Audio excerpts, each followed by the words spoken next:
Amen, Église. Je vous invite à prendre votre copie de la parole de Dieu et l'ouvrir en Jude. Jude, chapitre 1. Et là, vous commencez à savoir où on trouve Jude dans l'Écriture. Vous allez dans l'Apocalypse, à la toute fin de votre Bible, vous tournez quelques pages. Et c'est le livre juste avant l'Apocalypse, le livre de Jude. Et on termine presque la lettre de Jude aujourd'hui. Ce matin, on est en Jude avec les versets 17 à 23. La semaine prochaine, on a un invité qui prêche. Et la semaine d'ensuite, à Pâques, on termine la série en Jude avec la doxologie de la fin de la lettre qui parle de notre résurrection puis de la gloire à venir avec le Seigneur. Donc, c'est presque la fin, frères et sœurs. Pour ceux qui trouvaient la série un peu longue ou pour ceux qui s'en réjouissent, on passe à autre chose très bientôt. Jude 1, versets 17 à 23. Laissez-moi lire les versets pour nous aujourd'hui. Mais vous, bien-aimés, souvenez-vous des choses annoncées d'avance par les apôtres de notre Seigneur Jésus-Christ. Ils vous disaient qu'au dernier temps, il y aurait des moqueurs, marchant selon leurs convoitises impies. Ce sont ceux qui provoquent des divisions, hommes sensuels n'ayant pas l'esprit. Pour vous, bien-aimés, vous édifiant vous-même sur votre très sainte foi et priant par le Saint-Esprit, maintenez-vous dans l'amour de Dieu, en attendant la miséricorde de notre Seigneur Jésus-Christ pour la vie éternelle. Reprenez les uns ceux qui contestent, sauvez-en d'autres en les arrachant du feu, et pour d'autres encore ayez une pitié mêlée de crainte, haïssant jusqu'à la tunique souillée par la chair. C'est la parole de Dieu. C'est bon, hein? C'est la parole de Dieu pour nous aujourd'hui. Pour finir une course ou un marathon, par exemple, on a besoin de certaines choses pour nous soutenir. On a besoin, et c'est une image que l'apôtre Paul va utiliser souvent, mais on a besoin de connaître nos limites. On a besoin de connaître ce qu'on est capable de faire, à quel moment on doit ralentir, accélérer. On doit être capable de connaître nos ennemis. Autrement dit, le genou qui a tendance à faire mal, les mollets qui ont tendance à bloquer à certains moments, notre souffle, notre rythme cardiaque qui risque de nous faire échouer. Tu dois connaître une base de course. Tu dois savoir au moins quelques points et quelque chose à propos de la course ou du marathon pour pouvoir le terminer, le rythme à tenir pendant la course, ton hydratation.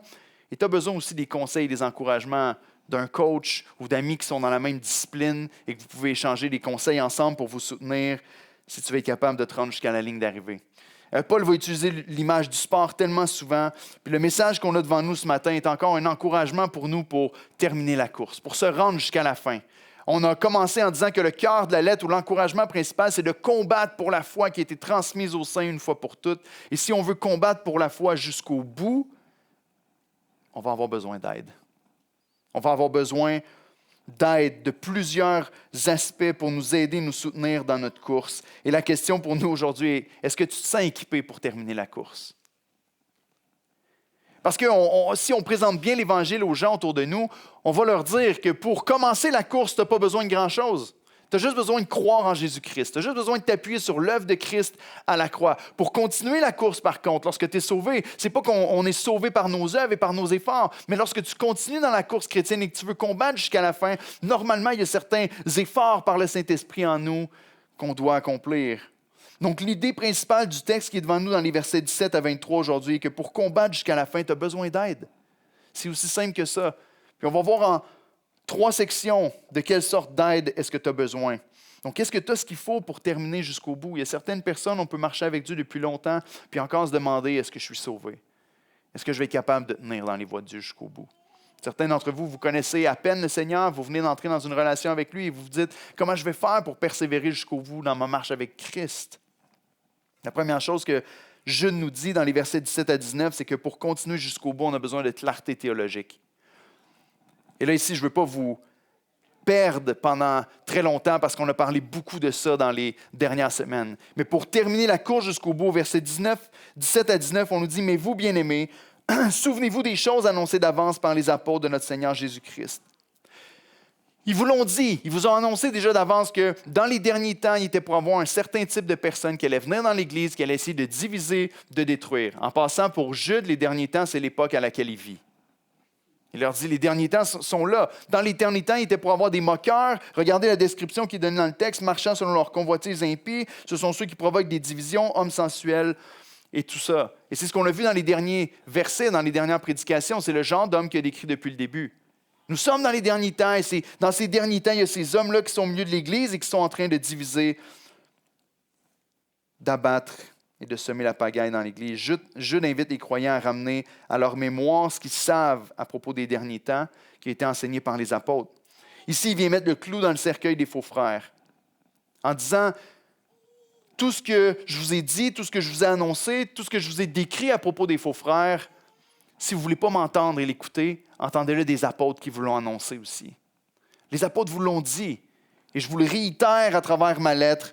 Prenez la parole de Dieu qui a été donnée à travers les apôtres et il met le point final sur eux et sur leur description en donnant un dernier mot de clarté sur leur identité. Je vous ai mis le tableau ici à l'écran que vous pouvez regarder. Je vais me tourner parce que je ne l'ai pas mis dans mes notes, mais vous avez ici ce qu'on a vu depuis le début de la lettre à propos des faux frères puis à propos des vrais enfants de Dieu. On a vu dans la lettre que les faux chrétiens sont des impies, des gens qui ne sont pas pieux, qui n'ont pas une vraie dévotion envers le Seigneur, qui ne sont pas consacrés à Christ, contrairement aux véritables chrétiens qui sont appelés, aimés, gardés en Jésus-Christ, que le Seigneur a changé, qui sont récipients de son amour, qui sont gardés jusqu'à la fin. On voit les faux chrétiens qui combattent contre la foi et les frères, qui amènent une doctrine qui est opposée à la foi chrétienne et qui viennent diviser en combattant contre les frères et contre les sœurs dans l'Église. Tandis que les croyants combattent pour la foi, c'est l'appel du verset 3, et pour l'édification qu'on va voir dans le texte d'aujourd'hui. Les faux chrétiens renient l'autorité divine. Vous vous rappelez, on a dit, ils ne se soumettent pas à Christ comme étant le seul Seigneur. On a vu la semaine passée qu'ils se soumettent plutôt à leurs pulsions charnelles. Ils se soumettent plutôt à d'autres dieux comme l'argent, la gloire, l'autorité. Ils utilisent la grâce, plutôt les chrétiens, pour persévérer jusqu'à la fin. Leur fondement, c'est les rêveries.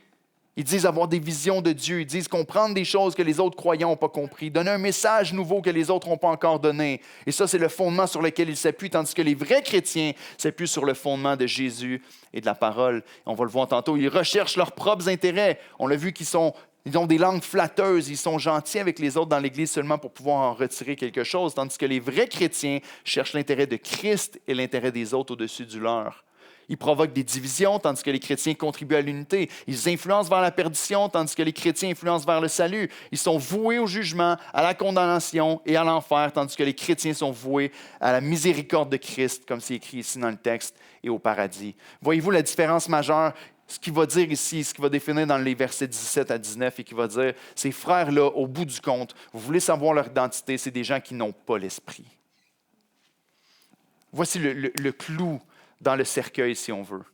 La barre sur les T, les points sur les I, il vient dire c'est tout simplement des gens qui n'ont pas l'esprit de Christ à l'intérieur d'eux. Autrement dit, ce ne sont pas des chrétiens.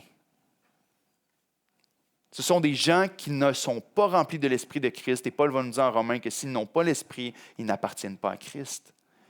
C'est aussi simple que ça. Donc la question pour nous, il vient terminer sa discussion. On n'entendra plus parler des faux croyants à partir d'ici. Ce qui est encourageant est de reconnaître que même si nous, on est souvent pris au dépourvu, parce qu'on ne sait pas vraiment qui appartient à Christ, qui n'appartient pas à Christ. Parfois, on est surpris de voir l'attitude de certaines personnes au milieu de nous et de lutter en disant « je ne m'attendais pas à ce que cette personne-là ne soit pas un chrétien. » Après toutes ces années, le texte ici nous dit que Dieu, lui, n'est pas pris au dépourvu. Ça nous donne une confiance encore plus grande dans l'Écriture. Parce que Jude nous dit, les apôtres l'avaient annoncé. Ils vous l'ont dit. Il va y avoir des personnes comme ça au sein de l'Église, des personnes qui prétendent être croyants, mais qui n'ont pas l'Esprit de Christ et qui divisent et qui détruisent. Donc, lorsqu'on voit des gens qui viennent dans l'Église et qui détruisent, vous savez, c'est une des raisons pour lesquelles beaucoup de gens ne vont pas à l'Église ou s'éloignent de l'Église, parce qu'ils regardent les nouvelles et qu'ils se disent « Encore un pasteur qui a fait ceci, encore un homme chrétien ou chrétienne qui a fait ceci ou cela. » Puis on regarde à ça et on se dit « Tu vois, pourquoi je ne vais pas à l'Église? » Parce que non, ça donne plus de confiance en Dieu, parce que la Bible nous dit qu'il avait prédit que ces gens-là allaient faire ça. Comprenez-vous, on le savait depuis le début qu'il était pour avoir des gens envoyés par l'ennemi de nos âmes pour venir discréditer le christianisme en faisant lever au milieu de nous des gens qui sont des faux croyants et qui vivent contrairement à la parole de Dieu. Il avait annoncé ces choses-là et la parole de Dieu est encore prouvée comme vraie. 2 fois dans le texte devant nous, on parle de la fin des temps aujourd'hui. 2 fois, on nous parle du retour de Christ. On nous parle ici des derniers temps, puis un peu plus loin dans le texte, on va nous parler du retour de Christ dans les versets, au verset 21, en attendant la miséricorde de notre Seigneur. Puis on se pose la question en regardant ça, comme peut-être que vous ne l'êtes jamais posé. Je me rappelle très bien de me l'être posé très souvent, surtout dans les premières années de vie chrétienne, que je n'avais pas trop de réponses face à ça, en me disant, mais voyons, les apôtres ont dit que c'était la fin des temps, les apôtres ont dit que Jésus revenait bientôt. Mais ça fait 2000 ans. Est-ce qu'on doit encore se dire Jésus revient bientôt? Frères et sœurs, lorsqu'on parle du retour de Christ, ce n'est pas une question de temps, ce n'est pas une question de quand, c'est une question de cœur. On est tous appelés depuis le tout début à croire que Jésus revient bientôt. Jésus revient à l'heure où on ne s'y attend pas. Jésus revient au moment où il va avoir déterminé, où nous, on n'a aucune idée c'est quand, mais on doit toujours vivre avec un cœur qui est prêt à son retour, prêt à rendre des comptes pour la vie qu'on a menée devant lui, prêt dans la mission que Jésus nous a donnée à l'accomplir pour qu'il puisse nous trouver fidèles et arriver à son retour et nous voir et dire « Bon et fidèle serviteur, entre dans la joie de ton maître ». Est-ce que tu vis avec cette réalité-là du retour de Christ qui fait en sorte que tu ne t'attaches pas aux choses de la terre comme si c'était ta destinée éternelle? Au point où tu ne bâtis pas, il y a une chanson qu'on chante avec les enfants, hein, le fou sur le sable bâtit sa maison. Vous connaissez ça, les paroles de ça? Hein? C'est vrai, lorsque tu sais que Jésus revient, qu'il y a une vie éternelle après la mort, normalement, tu ne veux pas bâtir ta vie sur le sable, mais sur le roc de la parole de Christ et sur Christ lui-même, comme on l'a chanté tantôt. Ce n'est pas une erreur de croire que Jésus revient bientôt depuis le début. C'est une question de cœur et de se préparer. Dans le symbole de Nicée, le credo de Nicée, on voit que les chrétiens, depuis les premiers siècles de l'Église, croyaient que Jésus revient bientôt. Puis la formulation, je vous ai mis la phrase ici du Concile de Nicée en français qui nous dit « Nous attendons la résurrection des morts et la vie du siècle à venir. Amen. » Et c'est comme ça le symbole en 3.25 s'est terminé lorsqu'on a écrit le symbole de Nicée. Mais le mot « attendons » ici, dans le langage original, est un mot qui veut dire « nous attendons avec attente ». Attendons avec attente, c'est clair, mais avec une certaine joie, avec une expectative. On attend, mais activement. On ne fait pas juste dire, bon, on se relâche, on attend que Jésus revienne, parce que là, tout est brisé dans notre monde. Je fais juste attendre que mon Sauveur revienne. Il y a une attente joyeuse qui fait en sorte que les chrétiens s'activent dans l'œuvre de Dieu depuis le tout début, et ça devrait être la même chose pour nous. Lorsqu'on regarde à l'annonce des apôtres, à l'annonce de Jude, que les faux frères allaient venir, ça devrait faire grandir une confiance en Dieu dans nos cœurs, une confiance dans sa parole. On a vraiment raison de croire non seulement qu'il revient, mais toutes les autres promesses de Dieu aussi. Parce que si ce qu'il a dit à propos des faux frères s'est accompli et continue de s'accomplir, on peut croire que sa promesse de la vie éternelle va aussi s'accomplir, parce que notre Dieu est fidèle. Donc, tu as besoin, premièrement, pour continuer à combattre jusqu'à la fin de clarté théologique, mais ce n'est pas suffisant. Parce qu'une des phrases que j'aime répéter à l'Église d'Oxa, qu'on répète dans les cours de doctrine en ce moment pour ceux qui l'ont commencé ou dans les autres cours, c'est que la théologie est le combustible de... Plus fort. L'adoration. La théologie est le combustible de l'adoration. On croit que la théologie, le fait d'étudier et de connaître Dieu, vient nourrir notre émerveillement et notre adoration de Dieu. La raison pour laquelle on étudie la parole de Dieu à chaque dimanche, c'est parce qu'on croit que connaître Dieu, c'est l'aimer. Comme, si j'ose dire, les vieux de la vieille aimaient le dire. Connaître Dieu, c'est l'aimer. Lorsqu'on découvre qui est notre Dieu, notre cœur s'embrase d'adoration pour lui. Donc la théologie n'est pas suffisante et doit conduire absolument à une communion avec Dieu. Parfois, on pense qu'on est chrétien parce qu'on a les bonnes réponses. Parfois, on pense qu'on est chrétien et qu'on a la vie éternelle parce qu'on a une théologie solide. La réalité, c'est que si la théologie ne conduit pas à une communion intime, sincère, réelle avec Dieu, ta théologie n'a aucune valeur. Vous savez, Paul va parler de certains hommes qui ont l'apparence de la piété, mais qui en renient ce qui en fait la force. Donc, deuxièmement, tu as besoin d'une communion avec la Trinité.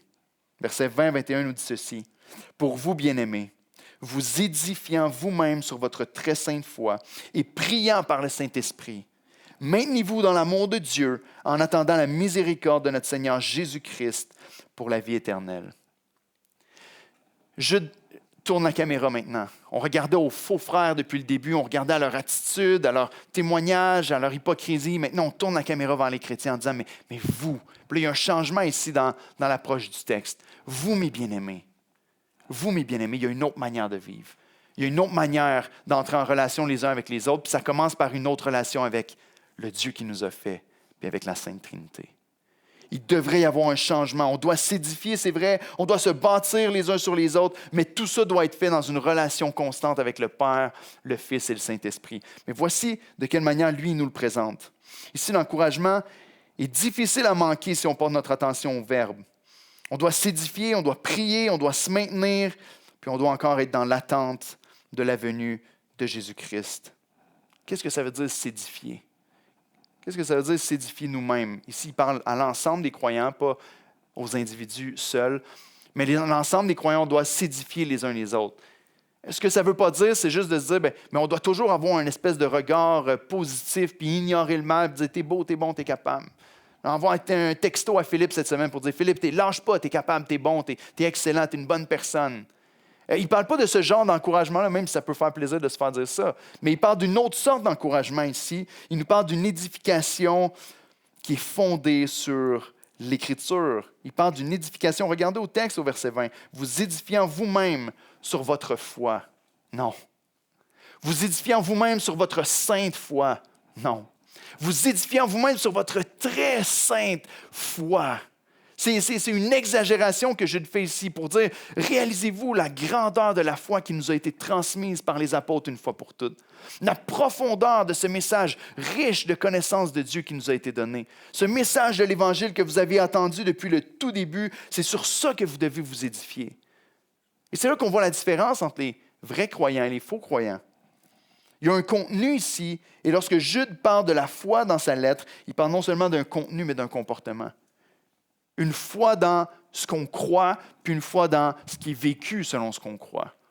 Je déclare que la foi qui n'est pas mise en pratique n'est pas une foi biblique. Il dit, bien-aimés, si ceux qui n'ont pas l'esprit provoquent des divisions et le bris de relations parmi vous, ceux qui ont l'esprit, pris par l'esprit, ils contribuent à l'édification. Autrement dit, tu fais partie de deux groupes ici. Et deux groupes seulement. Soit tu fais partie de l'équipe de destruction et de démolition dans l'Église, ou soit tu fais partie de l'équipe de construction qui édifie et qui bâtit. Soit tu fais partie de l'équipe qui divise, qui détruit les fondements, puis qui fait en sorte que l'Église n'avance pas, que les relations restent loin les uns des autres et que l'Église ne grandit pas dans l'amour de Christ. Ou soit tu contribues à l'édification, à l'unité, à l'amour. On regarde ça et on se dit c'est un peu difficile par ma propre force d'édifier et d'encourager. C'est vrai, non, on est comme ça, les humains. Si on voit des problèmes, souvent nos regards vont tous se focusser sur le problème au lieu de regarder à tout le beau qui est autour. J'ai déjà donné l'exemple ici, mais si on a un mur complètement blanc et qu'il y a une petite tache noire dessus, nos regards vont directement aller sur la tache noire. On va dire, il est sale ton vêtement. Come on, j'ai juste une petite tache, le reste est tout propre. Non, t'es sale. Ici, on nous parle de gens qui ont à cœur d'édifier, de faire grandir et d'encourager leurs frères et sœurs dans les voies de Dieu. Mais comment? Par notre propre force, c'est assez difficile. Mais ici, il nous dit qu'on n'est pas appelé à le faire dans notre propre force non plus. Il nous donne la manière de le faire. Comment est-ce qu'on fait pour s'édifier, s'encourager et bâtir l'Église? On le fait en priant par le Saint-Esprit, en se maintenant les uns les autres dans l'amour du Père, puis en ayant les regards fixés sur Christ qui est devant nous. Autrement dit, on a l'Esprit de Christ qui vit en nous. Et l'Esprit de Christ nous pousse vers la vie éternelle, nous pousse vers l'édification les uns des autres pour aller vers cette vie qui nous est promise en Christ. On se maintient les uns les autres dans l'amour du Père qui est comme le véhicule qui nous transporte jusque dans la vie éternelle avec Dieu. Puis on a les regards constamment fixés sur la miséricorde de Christ parce que c'est le seul moyen de passer la porte du paradis.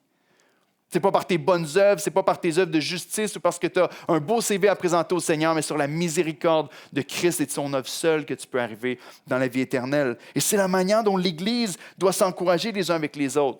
L'édification du corps est un projet communautaire. Ce n'est pas quelque chose qui doit se faire seul.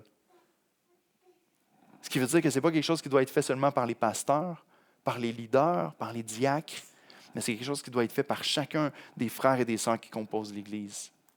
De quelle manière est-ce que tu édifies et que tu encourages tes frères et sœurs vers la vie éternelle? De quelle manière est-ce que tu contribues à maintenir les autres dans l'amour du Père? On est appelé à marcher vers la vie éternelle par la puissance du Saint-Esprit, dans l'amour du Père, avec les yeux sur Christ. Laissez-moi vous le décortiquer un petit peu plus clairement. On est appelé à s'édifier sur notre très sainte foi, ce qui signifie s'encourager les uns les autres dans les voies de Dieu, sur la parole de Dieu qui est accomplie en Christ et transmise par les apôtres. L'apôtre Paul, lorsqu'il parle du fondement de l'Église, on a chanté tantôt « Christ est ma seule fondation ».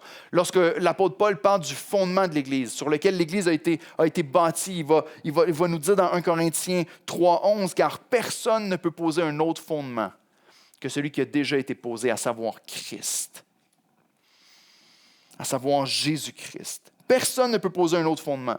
Si quelqu'un arrive en disant je vais implanter une église à tel endroit, je vais bâtir l'église et que Christ n'est pas le fondement de cette église-là, on s'est égaré puis on n'est pas à la bonne place.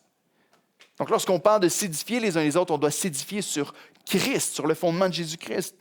Mais il va continuer en Éphésiens 2, 20 et 22, en nous disant « Vous avez été édifiés sur le fondement des apôtres et des prophètes.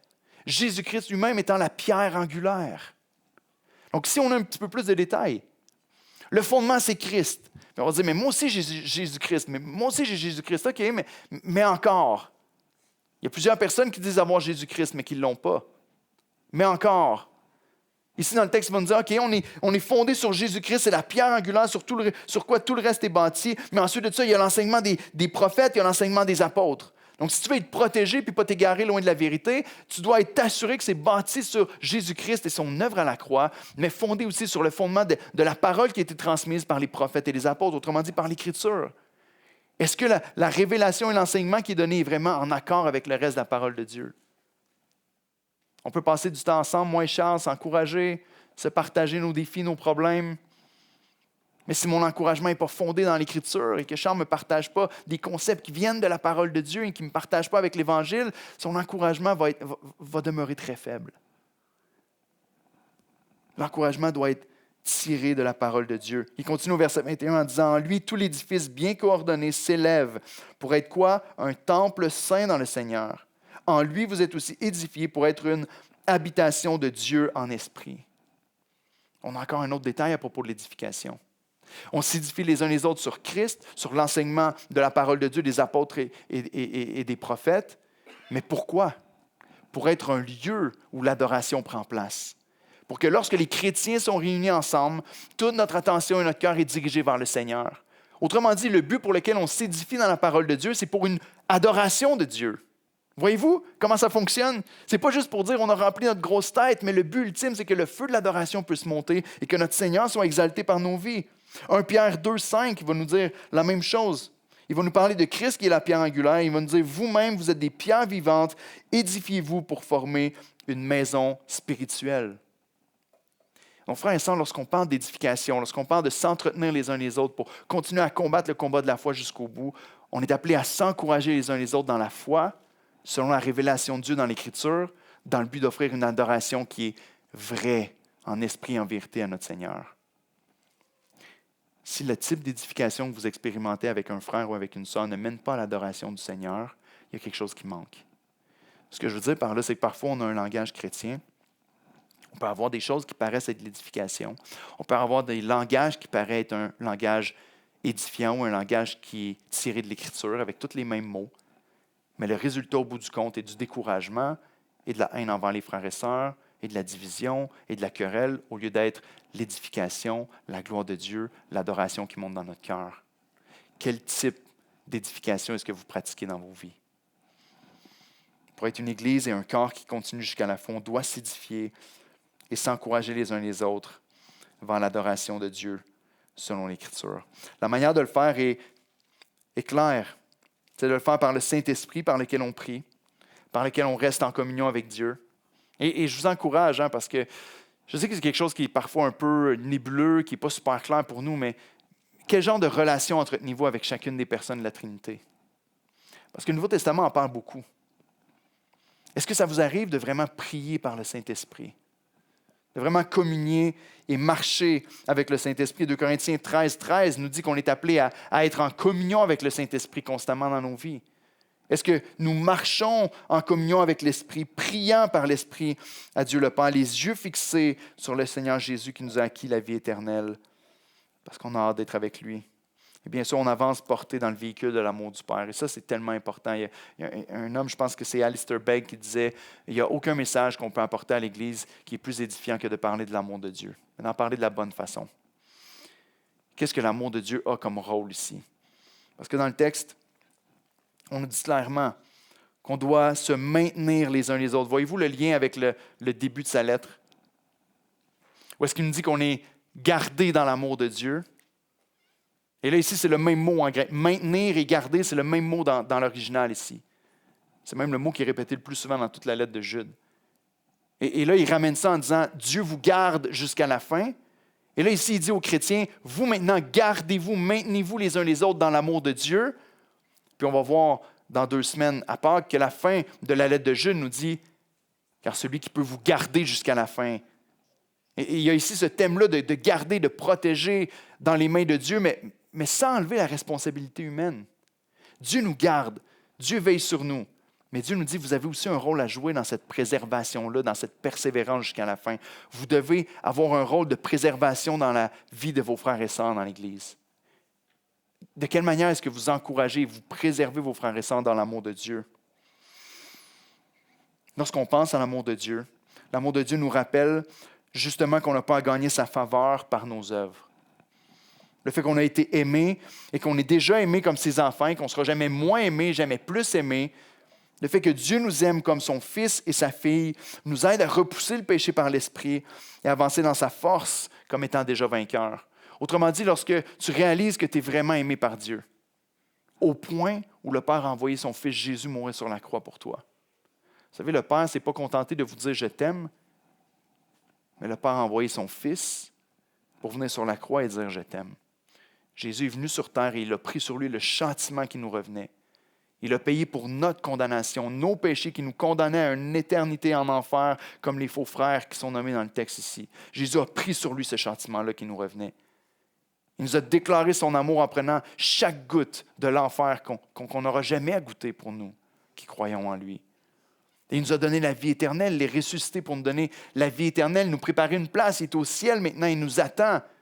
Avec sa miséricorde, où est-ce qu'on va le rejoindre un jour? L'amour de Dieu a été clairement manifesté. Quand on se rappelle l'amour de Dieu, on réalise que toutes les œuvres qu'on pourrait faire ne vont pas nous acheter notre salut. Christ a acheté notre salut.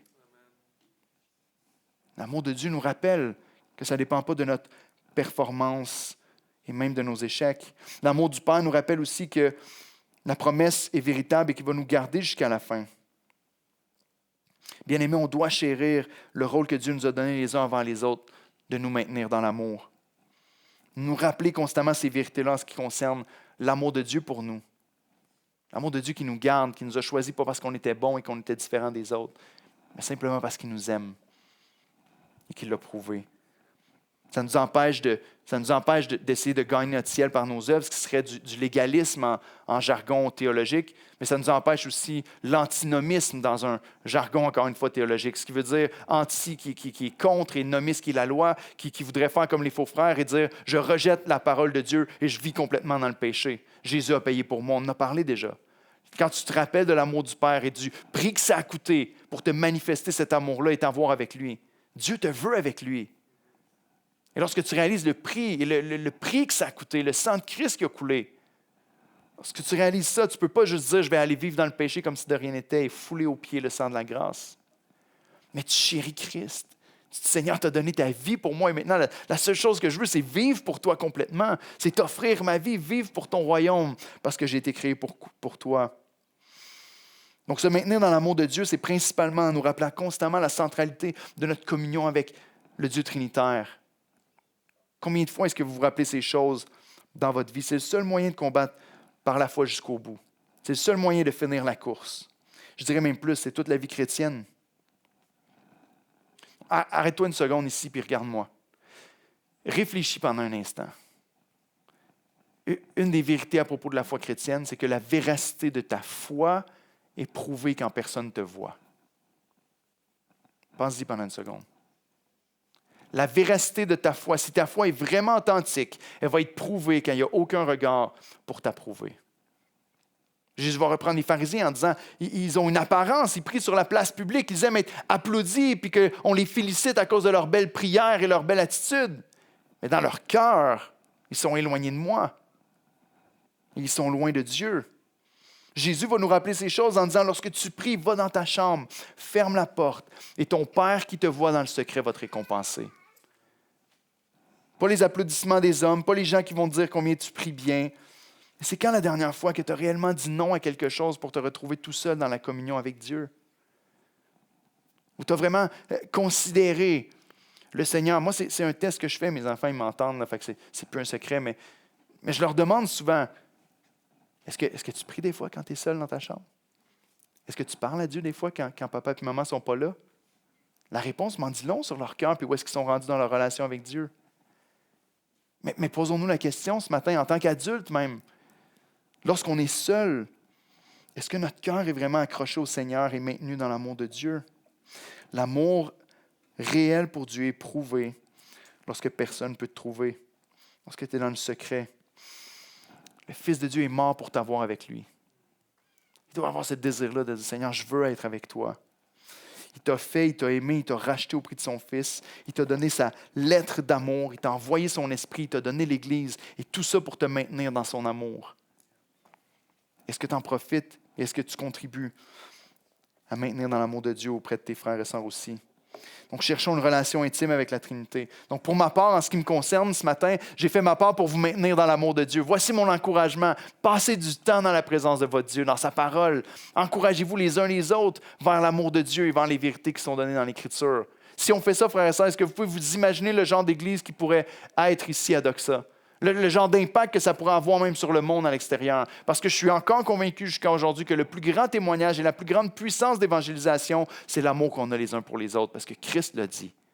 À ceci, tous connaîtront que vous êtes mes disciples. À votre programme pour les enfants qui est extraordinaire. Non? À ceci, tous connaîtront que vous êtes mes disciples si votre réunion dure 2-3 heures. À ceci, tous connaîtront que vous êtes mes disciples si vous avez un beau langage et que vous allez tous ensemble au restaurant après l'Église. Non, à ceci, tous connaîtront que vous êtes mes disciples à l'amour que vous avez les uns pour les autres. C'est notre appel, frères et sœurs. Maintenons-nous dans l'amour de Dieu. Mais au-delà de ça, on a aussi besoin d'une autre forme de bouclier. Si on n'a pas celui-là, on n'a rien. Mais au-delà de ça, il continue dans les versets 22 à 23 en nous disant qu'on a besoin d'une communauté chrétienne pour aller beaucoup plus loin que l'encouragement et l'édification dans l'amour. On a besoin d'avoir une communauté chrétienne. Puis j'aime le dire ici, lorsqu'on parle avec des gens qui veulent intégrer l'Église, si je ne l'ai pas fait avec vous, désolé, mais une des choses que j'aime dire, c'est qu'ici, on aime ça être vraiment dans la vie les uns les autres. Des fois, ça fait en sorte qu'on met la barre un petit peu plus haute. Mais on aime ça pouvoir entrer dans la vie les uns les autres. Et on dit, mais si tu veux juste te cacher dans un coin, puis venir, tu peux le faire pendant un temps. Mais à un moment donné, on va essayer de rentrer dans ta vie. Pourquoi? Pas parce qu'on veut faire des rumeurs puis répandre des choses à propos de toi, mais parce qu'on t'aime. Puis on croit que les chrétiens sont appelés à avoir des relations beaucoup plus profondes que de se saluer un dimanche puis de revenir la semaine d'après. Amen, Église? On est supposé avoir des relations qui vont beaucoup plus loin. Ça veut dire qu'on peut s'encourager dans l'amour d'une certaine manière, mais on peut aussi s'encourager à rester loin du péché, à s'arracher aux griffes de la mort puis aux griffes de l'enfer. Au verset 22-23, il nous dit « Reprenez les uns ceux qui contestent, sauvez-en d'autres en les arrachant du feu, et pour d'autres encore, ayez une pitié mêlée de crainte, haïssant jusqu'à la tunique souillée par la chair. » Le Seigneur marche avec nous, le Seigneur nous fortifie, on veut se confier en lui, avoir une vraie communion avec le Seigneur. Mais le Seigneur a choisi de ne pas faire le travail à notre place et de nous laisser avancer comme disciples de Christ et d'entrer dans la vie les uns des autres.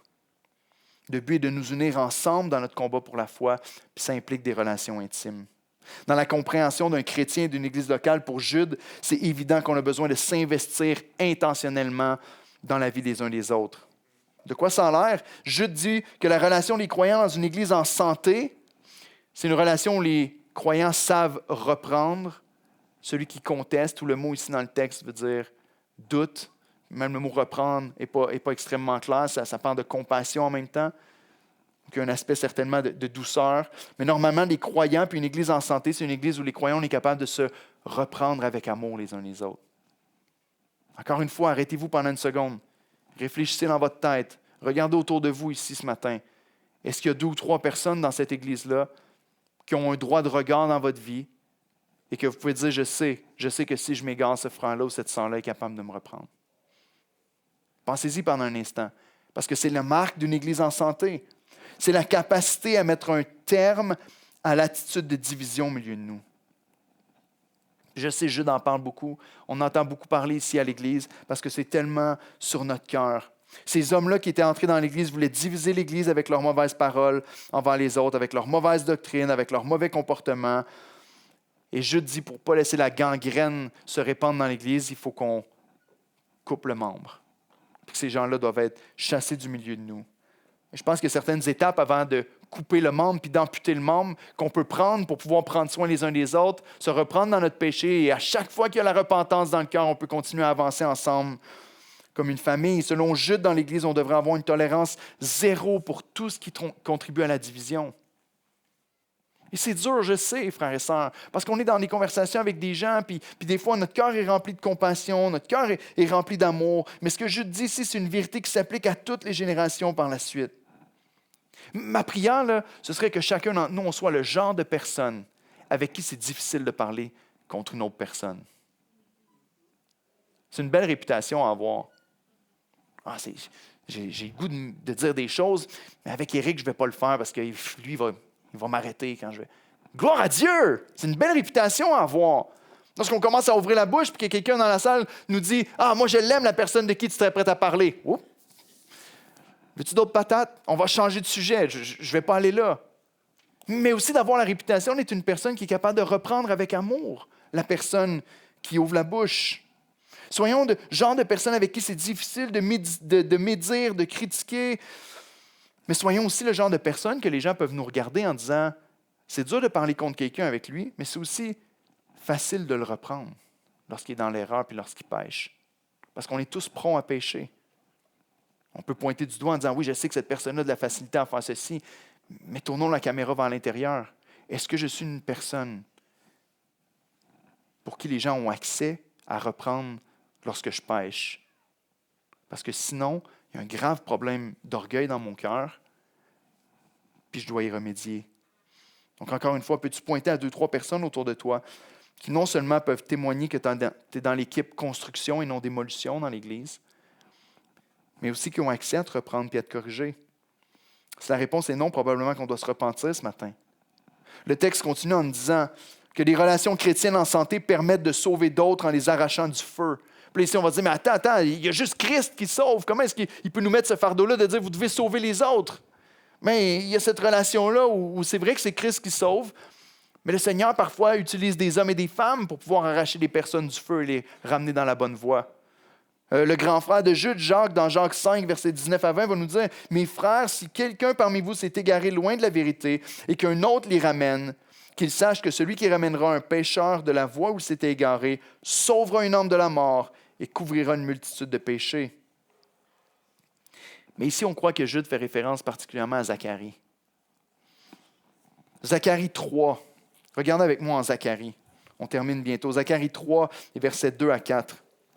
Zacharie nous raconte une histoire où Josué se trouve devant Dieu et Satan est là dans sa présence et Dieu va dire quelque chose de particulier à travers son ange.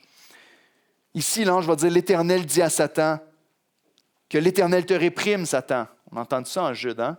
Michaël, l'ange Michel avec Satan. « Que l'Éternel te réprime, lui qui a choisi Jérusalem. » Et là, il parle de Josué en disant « N'est-ce pas là un tison arraché du feu? » Or, Josué était couvert de vêtements sales et il se tenait debout devant l'ange. L'ange, prenant la parole, dit à ceux qui étaient devant lui, « Ôtez-lui les vêtements sales. » Puis il dit à Josué, « Voici, j'enlève ton iniquité et je te revêt d'habits de fête. » Quelle parole extraordinaire. Ici, vous comprenez que dans le contexte de Zacharie, les vêtements sales de Josué représentaient son péché, représentaient sa souillure et son besoin de délivrance et d'être sauvé.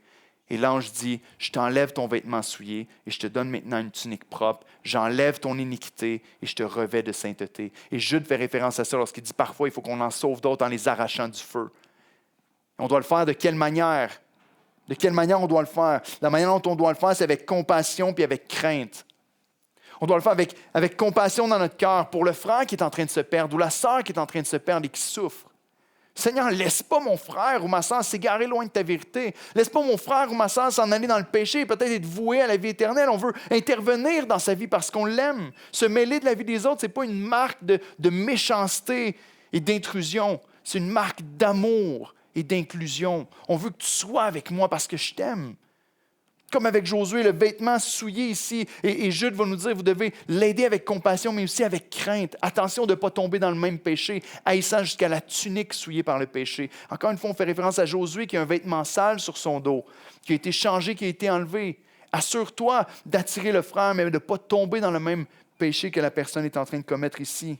Tu veux le faire avec un cœur aimant et désireux de voir la personne être sauvée et non condamnée.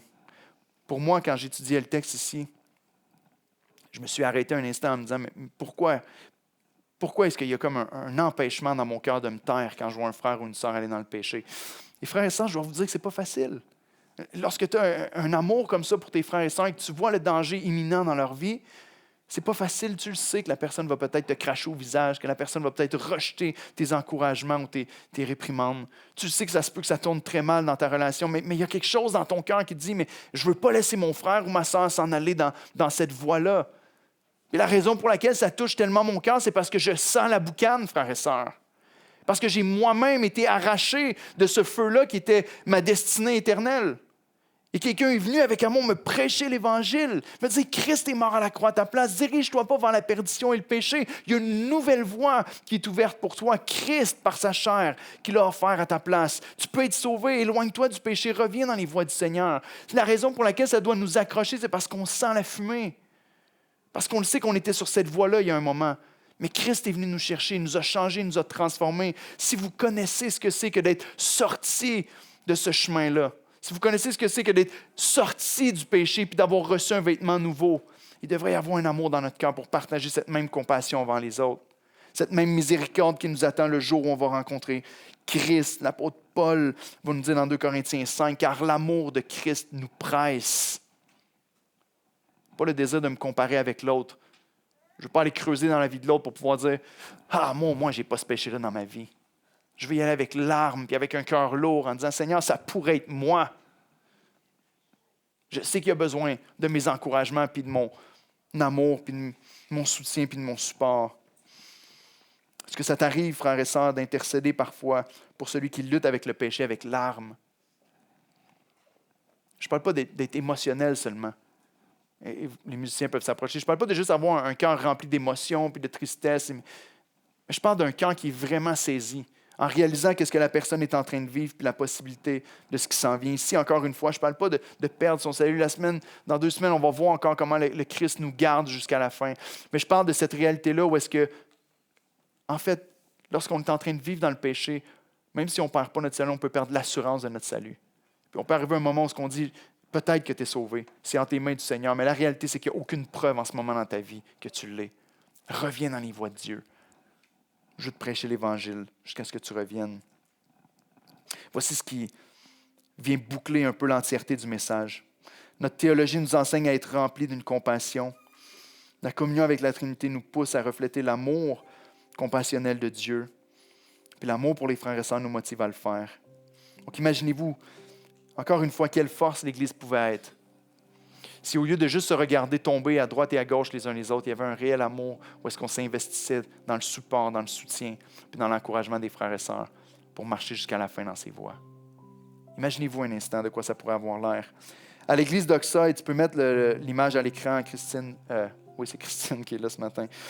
S'il te plaît, à l'église d'Oxa, on a une approche en ce qui concerne la vie d'un disciple de Christ qu'on embrasse, qu'on chérit, qui est précieuse pour nous, pour essayer de nourrir cette vision-là de communauté où est-ce qu'on est proches les uns les autres.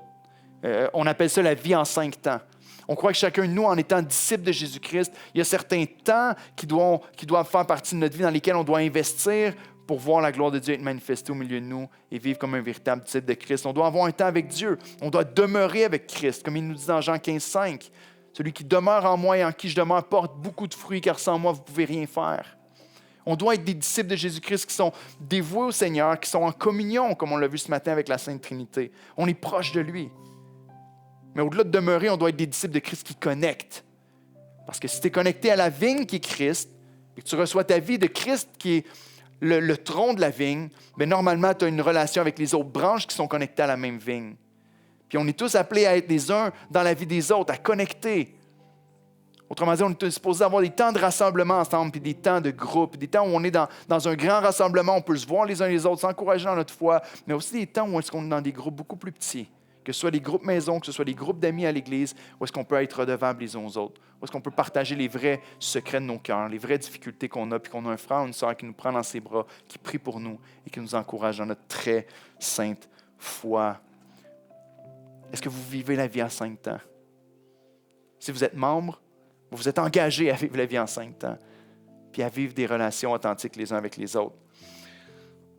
Si on vit selon ce que Jude nous enseigne ici, si on comprend l'importance de se maintenir dans la foi, dans une communion avec Dieu, si on comprend l'importance de marcher puis d'entrer dans la vie des uns les autres pour se protéger les uns des autres du péché et des faux enseignements, on va pouvoir dire comme l'apôtre Paul, à la fin de sa vie, où est-ce qu'il dit en 2 Timothée 4, 7 et 8, « J'ai combattu le bon combat, j'ai achevé la course, j'ai gardé la foi.